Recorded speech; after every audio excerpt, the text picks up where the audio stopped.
श्री कृष्ण कहते हैं, सत्य का हो, स्पष्ट कहो, क्योंकि झूठ चाहे कितना भी सुंदर हो, सच हमेशा मजबूत होता है।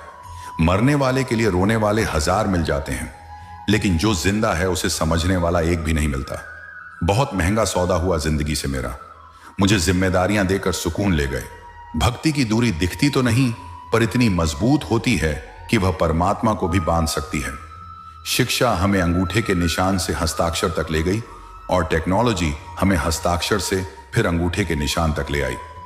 जिस व्यक्ति को घमंड की हवा लग जाती है, उसे किसी की दुआ लगती ही नहीं।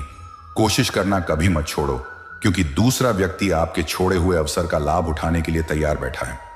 जो इंसान परिवार के लिए रोटियां कमाता है, अक्सर वही इंसान परिवार के साथ रोटियां नहीं खा पाता। इंसान की सोच भी अजीब है। कामयाबी मिले तो अपनी अक्ल पर अफसोस करता है, और परेशानी आए तो अपने नसीब को दोष देता है। बाहर से सुलझा हुआ दिखने के लिए अंदर बहुत उलझना पड़ता है। गलत आदत कितनी भी मीठी लगे, एक दिन बीमारी बन जाएगी, और अच्छी आदत कितनी भी कठिन लगे, एक दिन औषधि बनकर काम आएगी। जिंदगी ऐसे जियो कि कोई हंसे तो आपकी वजह से आप पर नहीं, और कोई रोए तो आपके लिए आपकी वजह से नहीं।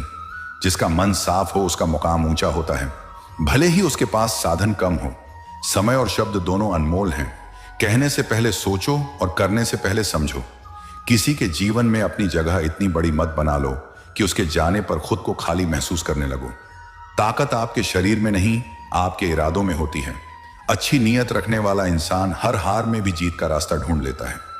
अगर जीवन में सुख चाहते हो तो अपेक्षाएं कम और प्रयास ज्यादा करो।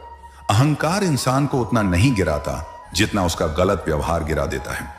रिश्ते निभाने के लिए हमेशा शब्दों से ज्यादा कर्म की जरूरत होती है। दुनिया में सबसे कीमती चीज विश्वास है, जिसे कमाने में सालों लगते हैं और खोने में एक पल। खुशियां बांटने से बढ़ती हैं और दुख बांटने से कम होते हैं। जिसका मन साफ होता है उसकी बातें कम लेकिन असरदार होती हैं। कभी कभी चुप रहना सबसे बड़ा उत्तर होता है। ईमानदारी शायद तुरंत फायदा ना दे, लेकिन उसका परिणाम हमेशा गहरा और स्थायी होता है। मुस्कान चेहरे की सुंदरता बढ़ाती है और मन की कड़वाहट घटाती है।